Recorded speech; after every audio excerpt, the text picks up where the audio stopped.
At 65 years old, broke living on a $99 check, most people would retire, but not Colonel Harlan Sanders. He had one thing, a chicken recipe people loved. No capital, no investors, no fancy presentation. He went from restaurant to restaurant. Use my recipe, I will give it free. Just pay me a small percentage. And guess what happened?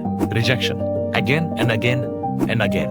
Not 10 times, not 100 times. 1009 no's before his first yes. Then one restaurant said yes. That one yes became Kentucky Fried Chicken. Age is not a barrier, excuses are. You don't need capital. You need a strong value proposition. Rejection is not failure, it is filtering. The next call could be your yes. Persistence alone is not enough.